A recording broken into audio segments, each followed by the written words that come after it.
Hi, everybody. Welcome to our Lunch and Learn to learn more about perinatal psychosis, how to recognize it, understand a little bit more about it, who's at risk. We're so glad that you're taking the hour to join us, and we're so glad that you are here. I want to quickly introduce who we have here today. I'm Christina Delaney. I'm a registered nurse and certified in perinatal mental health. But more importantly, the folks that are presenting to share more information about perinatal psychosis here with us today are Teresa Toomey and Dr. Michelle Davidson. Thank you both for being here. Both of these amazing women are dear friends of mine and advocates in this space, and I'm just truly grateful for all that they do and all that they contribute to the awareness and education around perinatal psychosis. I'm going to quickly read more about them so you can get to know them as well. Teresa has been a maternal mental health advocate for over 20 years. She wrote the book, Understanding Postpartum Psychosis, A Temporary Madness. She is deeply involved in nearly all aspects of perinatal advocacy and perinatal psychosis advocacy in the US, with a bio far too long to read here, and I can attest to that. She has done amazing things in this field. And then we have Dr. Michelle Davidson, who I'm going to pull up her bio as well. Give me 1 second. Dr. Michelle Davidson is a psychiatric mental health nurse practitioner, certified nurse midwife, and forensic nurse. Her own experience with postpartum psychosis led Dr. Davidson to develop the Davidson conceptual model of prodromal postpartum psychosis symptomatology. She was the coordinator for perinatal psychosis with PSI for 12 years before accepting her board appointment, and is currently serving in a new role as the perinatal psychosis and infanticide coordinator. She founded Chesapeake Bay Psychiatry, a private practice located in Virginia that specializes in perinatal and women's mental health. Thank you so much for being here. I'm so grateful for you both. And just a quick note for all of you that are joining us today, please feel free to introduce yourself, tell us about your professional role, and let us know where you're tuning in from. We're so glad that you're here. And I'm going to hand it over to Teresa to get us started. Okay, so first, what are we talking about? So people at all stages of life can develop a psychosis. We know this from all sorts of causes. But one of the things about psychosis during pregnancy or in the postpartum time is that it is a particularly vulnerable time for the women, their families, and of course for infants and other children. It's a risky time, and oftentimes a psychosis in pregnancy or postpartum is a particularly traumatic experience. So there's different terminology that tends to get used. Postpartum in its general use in maternal mental health advocacy refers to up to a year postpartum. Perinatal refers to during pregnancy or postpartum. Puerperal oftentimes gets referred to as during childbirth or immediately thereafter. So the ante and postnatal terminology is during pregnancy or post-pregnancy, and peripartum preceding or following childbirth. And again, that tends to be a very narrow window. So next slide. So terminology and time frame. These terms are oftentimes used interchangeably. However, there's special attention to what is considered the most common psychosis related to pregnancy or childbirth, and that is oftentimes what we use the term postpartum psychosis for, as a term of art. So postpartum psychosis gets used both as an umbrella term and as a term that is meant to refer specifically to a very narrow time frame. Next slide. So the NIH definition: postpartum psychosis occurs very shortly after birth, usually within days, but up to a month postpartum. It is not yet recognized in the DSM. There's a lot of work by a number of advocates and researchers to get this as a distinct diagnosis into the DSM, but right now it is not recognized in that way. It is seen as a brief psychotic disorder with peripartum onset as a specifier. So that is during pregnancy, but close to birth or within 4 weeks postpartum. So how common is it? That's frequently asked when we're talking about any disorder, right? So frequently it's been characterized by saying rare. That's a really problematic term. It sends the message that you don't need to worry about this. It's not something you need to learn about. It's not something you're likely to see much of. However, that comes from the 1 to 2 in 1,000 that's usually considered, but that's limited to the term of art, postpartum psychosis, right? And not other psychoses that can happen in the pregnancy and postpartum period.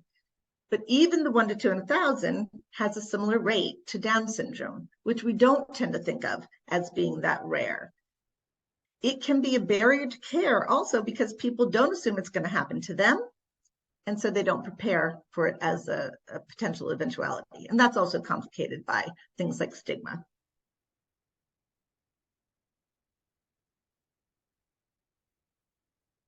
So a quote from a fairly recent research article. The most frequently cited prevalence of puerperal psychosis is 1 to 2 in 1,000 childbirths.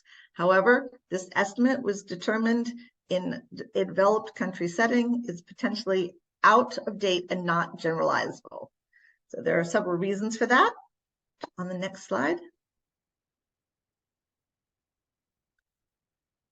So there are a variety of factors. There's a lack of a standard time frame that's used in research, frequently within 2 to 32 days postpartum, and oftentimes doesn't include pregnancy. There are variable research methods. There's oftentimes a reliance on diagnosis or hospitalization. So the research is looking at those records to determine rate, not so much oftentimes not a population or observational type studies. Then there are oftentimes exclusions based on age or previous diagnosis. And a lot of them are limited to first pregnancy or after live birth. Pardon me while I get a sip of water. Some examples of those variations. A 2.6 out of 1,000 population of pregnant and postpartum women who have a verified diagnosis by a professional. 2.5 for postpartum women aged 19 to 23.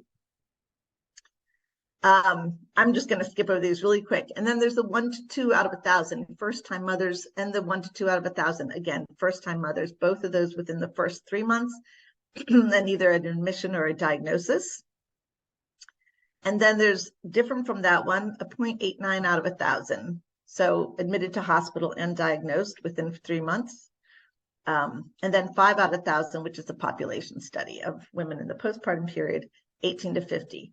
So one of the things that's been said before that I haven't found any research on is that this is more common in teen mothers. Most of the things that I've read, the teens are specifically excluded from the study. So that's another population that I don't know that it's well studied because I haven't seen much research on that.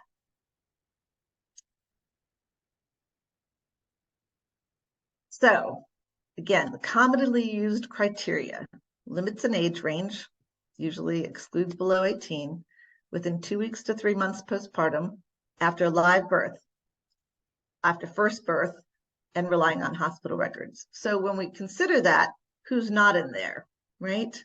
Teens, pregnancy and longer postpartum, after miscarriage, after abortion, after stillbirth. Those who have already had children, and actually some of the studies also exclude anybody who's had a prior diagnosis, like a bipolar, even though we know that the rates among bipolar women are fairly high.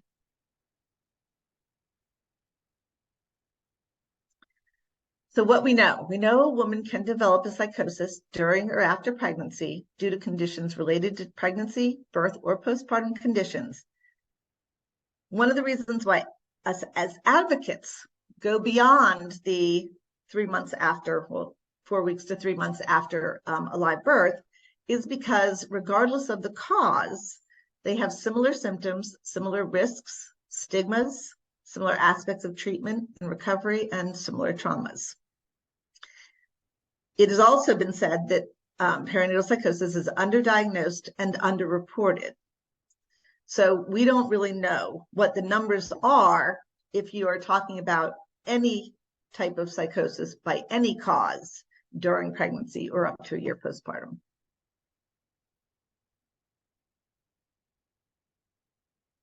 What we do know as well is that there is no risk.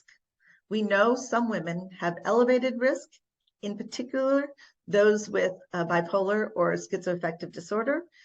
But around 50% of women with postpartum psychosis have not experienced a previous episode of mental illness or do not have a previous diagnosis.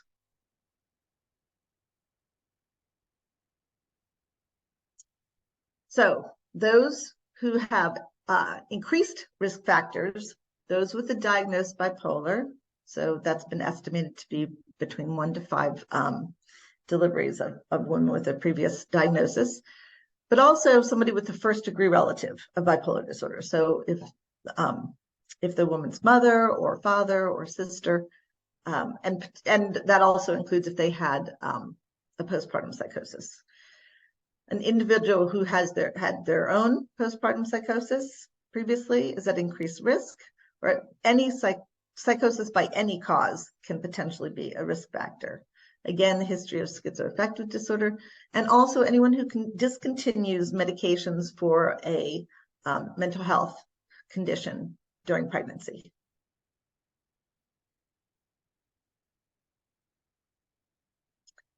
Potentially, according to research, it's potentially elevated in first-time mothers, potentially elevated with advanced maternal age, potentially elevated with negative pregnancy and birthing outcomes, and also with sleep deprivation that leads to mania. So some of the steps to avoiding harm from perinatal psychosis is raising awareness, right? Raising awareness in a way that is destigmatizing and informative, so people have a reason to listen and aren't scared away from it, or don't look at it and say, well, that couldn't happen to people that I love, because that's what stigma and rare tend to do, right? Tend to drive people away from considering it as a concern that they should have. We also need actionable knowledge for not just women who are pregnant or women who are in the postpartum period, but families as well, and even communities, so they know how to recognize the illness and they understand how to interact with their loved one and to get help so that they don't do things that can exacerbate the condition or the woman's resistance to care. So she might have paranoia, and if the family member acts in ways that feed that paranoia, she can become more resistant to help. And of course, with adults in the United States, it can be hard to get an adult who's resistant proper psychiatric care. So assessment is good. So the best practice is working with a qualified perinatal mental health specialist during pregnancy or even before that, so they can assess what are your risk factors, what needs to be done. That's not available to everybody, so it's not okay to just rely on that. But certainly people who have a known risk, we really need to make sure that they have access to that type of care. Having a plan, a 24/7 plan. So families including families and providers, so that they know how to act. We can't necessarily rely on the woman to be the one to report and get the help herself. And this is valuable whether or not a woman has a perinatal psychosis. So if you have a plan in place and the woman has any other type of mental health crisis, or even a health crisis that is completely physical in nature, if you've got a plan in place to help if there is a perinatal psychosis, you're likely to have a lot of the pieces in place for any type of crisis.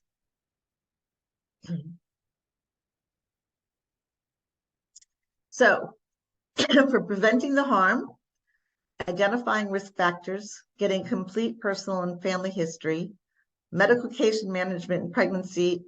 Oh, I'm going into Michelle's immediate medication administration after birth. And I'm going to stop right here because this is Michelle's slide. Okay, thanks for having me. Thanks, Teresa. When we talk about prevention, we do look at risk factors, but I think Teresa made a really important point that 50% of individuals who have postpartum psychosis will not have any risk factors and never had a history of mental illness themselves. We like to take a complete personal and family history. When I'm talking about personal history, Teresa made a good point. If you ever have a different psychosis, substance abuse or substance use psychosis, if someone tells me they were smoking marijuana and had a psychosis from it, that would be a risk factor as well. So any kind of psychotic episode.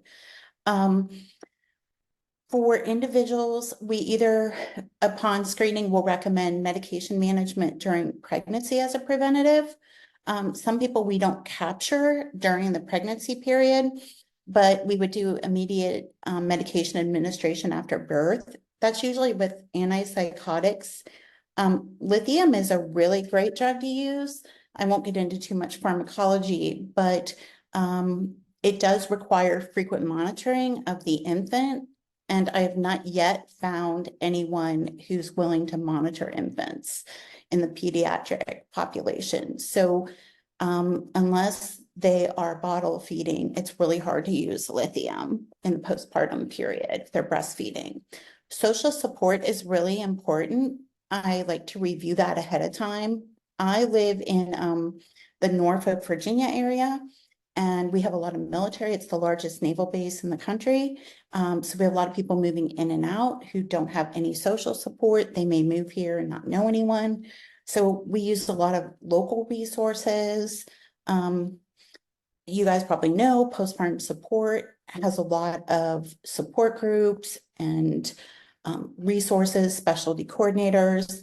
I also refer, we have a center here for perinatal services that we refer to a lot. MOPS groups, mothers of preschooler groups. I don't know if most people may be familiar with them. If you're not in the US, it's mothers of preschoolers. They usually have nursery care. Sorry. They usually have nursery care. For the preschoolers, you can definitely bring infants, hold infants in the arms. It's a great resource. In the US, we're starting to restore our postpartum, and after up to 12 months, we commonly have a lot of hospitals that offer a new mom support groups. That's a great resource. When we did our conceptual model, the one factor that 100% of people had was they slept less than 2 to 4 hours in a 24-hour period. So educating people, families about protective sleep schedule, providing family education, and then everyone who enters our practice, we advocate for them to come up with psychiatric advanced directives, which are a lot of times state specific. You can just Google that in the US and find that. And we encourage them to put it on a USB drive on their keychain because most people have their keys with them. We also ask them to specify what hospital they would prefer to go to, if there's a certain provider, who they'd want to be their advocate as far as family members that could get and receive information.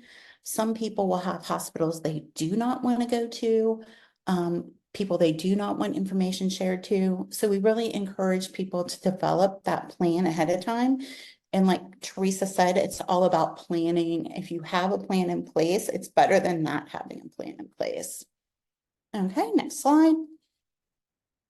So what are the signs and symptoms? I want to start by saying like everyone can present really differently. There's not like an overall everyone who has this. When I had my own postpartum psychosis, as a healthcare provider, my husband and I both thought I had psychosis, but their threshold was, are you hearing voices of people in the room right now? And I would say no. And they'd say, do you see other people besides you and I in the room? And I'd say no. So because I didn't have hallucinations and delusions, they ruled out a postpartum psychosis. So I think it's important to know that people have kind of differing symptoms. The first thing is that families and partners will recognize they don't seem right. Something doesn't seem right. They may have a sense of confusion, cognitive cloudiness. They could have obsessive thoughts. I've had people who think something's wrong with my baby, something's wrong with the baby. They are weighing their babies 12 times a day. Things like that. Now, there's also obsessive thoughts that come with postpartum OCD or someone who has pre-existing OCD. So it's just one of the symptoms. The hallucinations and delusions, paranoia. If there's a lot of paranoia, that's a really strong sign that I see a lot. And then the sleeping less than 2 to 4 hours in a 24-hour period and not missing it. So the mom who's breastfeeding every 2 hours and not sleeping, but is exhausted and falling asleep is not who we're talking about. These are the people who their mood is really up, elevated, hypomania or mania. They're just not missing sleep. They are doing things and not really presenting as like a typical new mom. Okay, next slide. Hypomania or mania. Depersonalization or feeling like an out-of-body experience, feeling like they're watching themselves, irritability, agitation, impulsiveness. If people tell me that either family members or the patient saying they're doing things that are really impulsive, they've driven to their mom's 2 hours away, that's not something they would usually do, or they're doing all these activities that are unusual. Making attempts to harm themselves or the baby, and then just kind of disorganized thinking or behavior are all kind of symptoms that are concerning. So unlike your Edinburgh depression scale where you're doing a measurement, we don't really have a one tool that we use for assessing postpartum psychosis. So it's kind of looking at the whole clinical picture. So it is really important to have a perinatal specialist really look at them instead of, a lot of times general psychiatry doesn't want to prescribe any medications in pregnancy or breastfeeding.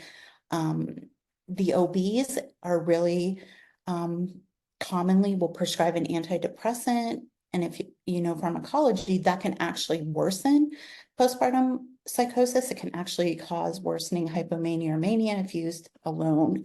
So a lot of times you'll have someone who goes in and they're presenting with obsessive thoughts. They'll start them on Zoloft or Prozac or something, and they'll worsen. So as soon as someone says to a provider, I started medicine and it got worse, that's like a big clue that something could be going on. Okay, next slide. So the treatment and immediate professional evaluation is really important. A lot of areas do not have a lot of resources. So I think telehealth has actually helped this a lot.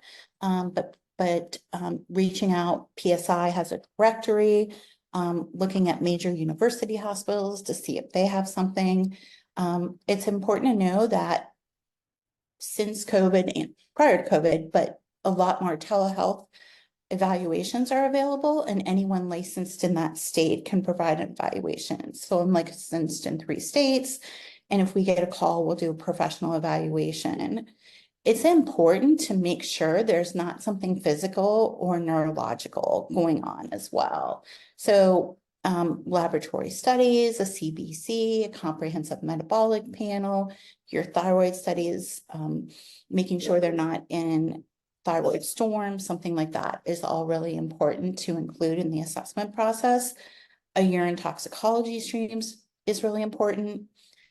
Most of the time when we think about treatment, hospitalization is really recommended, but I can tell you, and I'm sure Teresa can too, who handled the postpartum psychosis calls before I did, and 12 years of doing it, there's so many people that are taken to the emergency room.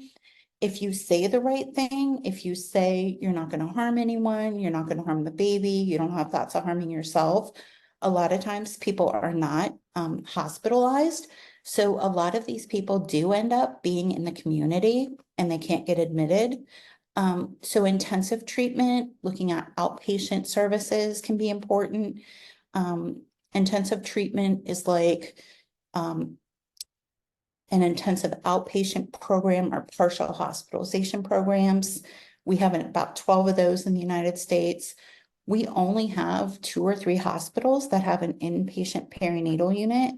But if you are in the US, I can tell you that they're really good at getting out of state patients approved, even for like Virginia State Medicaid. Of course, University of North Carolina is closest to us. I've sent a number of patients there and they can get insurances to approve it, even like Virginia Medicaid, because there is no other resources. I saw we had someone from the UK. We don't have near the resources you do. We don't have any perinatal units that take the baby as well. So that's a really big barrier for people.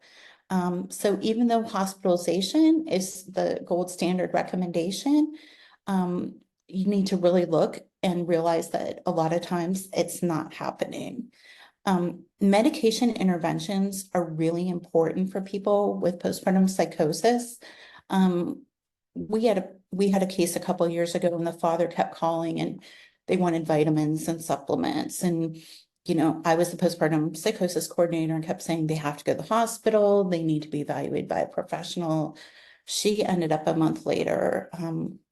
Her baby lost her life to postpartum psychosis. And they just really culturally did not want to do any medication. So, you know, we really stress to people, it is really important. We use a lot of mood stabilizers, benzodiazepines, antidepressants, and antipsychotic medications.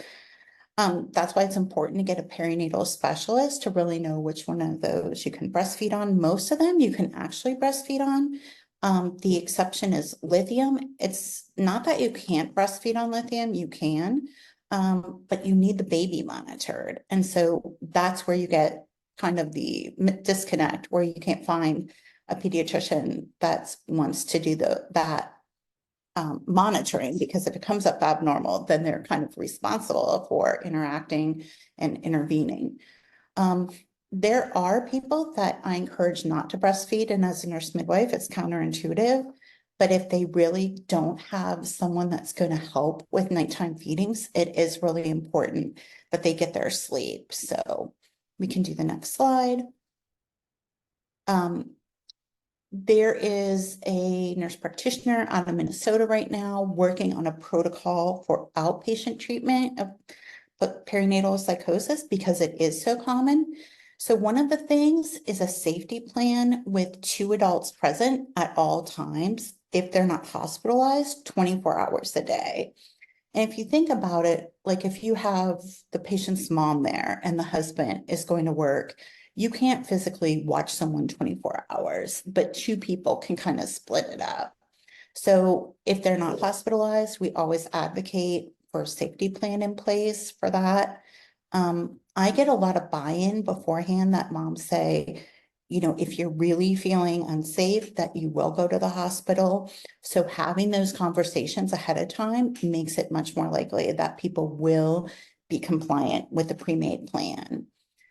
Therapy is really important. Like Teresa said, it's very traumatizing to have postpartum psychosis, even if it's a really brief episode. There seems to, the briefer the episode, the better outcome individuals have. But even people with a really brief psychosis can have a lot of trauma from it. So having a provider with a specialization that understands that is really important. A perinatal psychiatric provider, providing the right medication, monitoring, that kind of thing. Your support services, you know, insurance companies may have home visitation. We don't have home health visitors like they do in the UK, but you can get that through some insurance companies, some social services, your county mental health department, or we call it in Virginia Community Services Board, whatever it's called in your state. They can have services available. There's medication compliance portions of some CSBs or health departments that'll come in to make sure mom's taking the medication every day, those kind of support services. If the family can afford it, or if they can find doula services, postpartum doula services can be a really big valuable tool because they're helping mom with education, support, things like that. We have a doula service that provides free services to military here, and we're doing some training with them to recognize the mental health needs as well, and to try to get them to really advocate for moms and look at the whole picture with mental health, and not just, fatigue and lack of energy and being overwhelmed. Peer support is really important. Most of the time we say that people should be a little bit more stable before they're seeking peer support. Postpartum Support International has several groups there for postpartum psychosis survivors. We want them to be stable before they would join a group like that. Teresa has a online Facebook group, and I believe they have to be pretty stable for that group as well. She's nodding her head yes. But those peer services, and they also have PSI also has a family member support group, and that's invaluable because these family members feel really, really isolated. ECT is a last resort, typically not recommended right away, but it is in the research considered to be effective for postpartum psychosis. Nighttime feeding support, if you have someone who's really insisting and wants to breastfeed, they can do pumping during the day, but that long stretch at night is really important because that sleep disturbance can further lead to disruption in your mood. And I always explain to patients, like with prisoners of war, it's actually a torture mechanism. They don't let them fall asleep. And anyone, if you don't let them sleep for a prolonged period of time, can develop a psychosis. Assistance with other children is really important. Household work, the load at home, all of that helps ease the burden. When you have psychosis, it's hard to even take care of yourself, let alone your baby, and then if you have extended family members. And then I talked about the support group for family members. And I think family members feel very helpless in this situation, hopelessness. They don't know if they'll ever get their partner or daughter or aunt back, so best friend. So I think it's super important to include them in the treatment plan. Thank you so much, both of you. I am going to go to the next slide so we can talk about some resources that I think we have sprinkled out throughout the entire presentation, and they're so incredibly important. And if you're in the chat, we've tried our best to put in the links and where to find these resources. So we have Cherished Mom and our Awareness Day that was a week and a half ago now. And of course, the National Maternal Mental Health Hotline, which is one of the best resources, honestly, that you can call if you think someone is experiencing perinatal psychosis, or if you're helping someone through it and you want to find other resources near you. There are trained counselors in Spanish and English and many other languages through phone call or text to help guide you through that process and help you find resources that are appropriate. So please write down that number and make sure you have it, 1-833-TLC-MAMA. And of course, there's Postpartum Support International that have support groups and coordinators, specialty coordinators, and the mentor program as well. There are so many resources through Postpartum Support International. And I did link on our Awareness Day website, our resources page, that we have tried to put all of these resources together there. We have Massachusetts General Hospital that has a consult line for providers that are caring or providing care for those that are experiencing perinatal psychosis. And they also have it's one of the largest places that are doing research around perinatal psychosis through their postpartum psychosis project. So you can go to their website and look at that. I also think that is linked on our resources page on our Awareness Day website.